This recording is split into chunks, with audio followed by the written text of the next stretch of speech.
Even with the huge success of Spider-Man Homecoming, it's obvious that it's going to draw a lot of comparisons and, of course, getting directly compared in a lot of regards to the previous Spider-Man iterations. Whether that is the Sam Raimi trilogy or the Mark Webb Amazing Spider-Man duology, there's a lot of aspects of those that have sort of been ignored in this. And by that I mean, the basics that the character has, such as Gwen Stacy, Mary Jane, the Daily Bugle, all of those things have been thrown out in favor of telling a fresher, more modern take. Now, whether you like this or not, I think there's one change that a lot of people agree is very welcoming to this.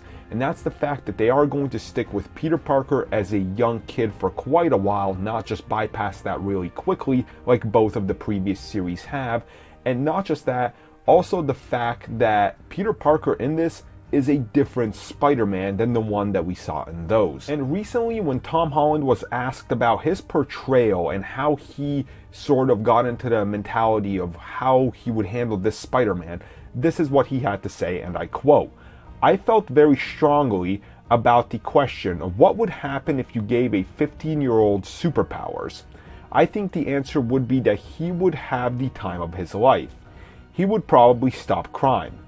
He would have so much fun doing it.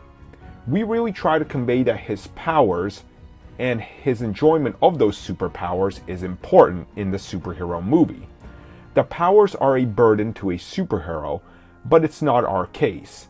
It's the complete opposite." So you get automatically what he's saying here. Spider-Man is a character with a lot of burden, and he's talking about how he's not actually burdened with that. And that's honestly pretty damn awesome. He doesn't have that time. He just got his powers. He wants to experience them. He wants to have fun.